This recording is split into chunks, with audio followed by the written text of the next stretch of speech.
Welcome to another tutorial. I'm your host Fraser, and this is a create vision video where I'm just going to basically show you how the elements in my work when you get an input from the user.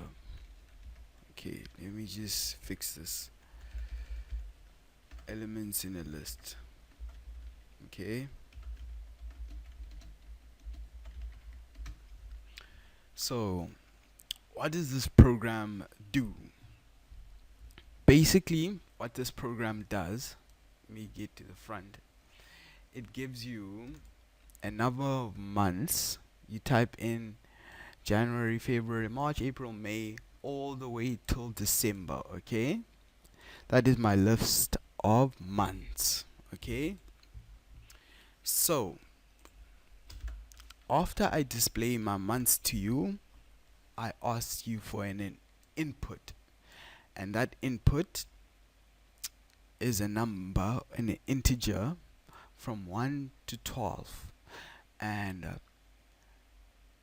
basically, and then I have an if statement. My if statement takes your input into consideration. Make sure it's a number between 0 and 1. Okay, I mean 1 and 12, I guess so, because I'm thinking in terms of computer numbers. Remember, when counting from an a number, a computer always starts at 0. But I've said n minus 1. You see, by adding this condition, I am making sure that my number lies between 1 and 12. So the next program asks the user to enter a numeric value for a month and displays the name of the month in text form. For instance, if a user enters 1, the program will display the output of January. If the user enters 2, the program will so on and so forth, because in a year from 1 to 12 there's 12 months in the English calendar, that is Gregorian.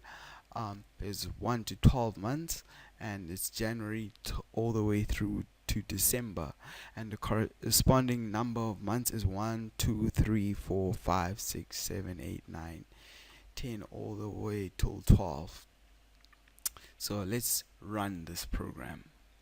So here's my input. You see my input of an integer. Input of an integer, 11. The 11th month is, what you call this? The 11th month is November. Let's try that again. 6. The 6th month is June. Let's try that again. 9.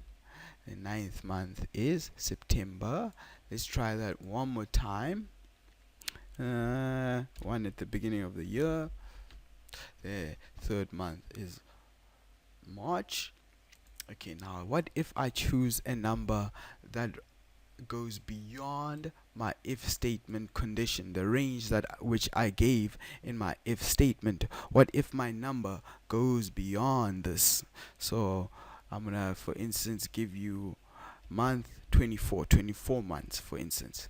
This value is not in the range. You understand? That's where my else statement comes in. You see my else statement, it takes into the account the condition that is not in my boolean statement over here. Whether this is true, remember, using an if statement, if this is true, this will run. If this is false, it's got an else statement, which gives the negation of your truest statement on top here. So thank you so much for watching. Please like and subscribe, and just for Pete's sake, Happy New Year 2026. Here we come.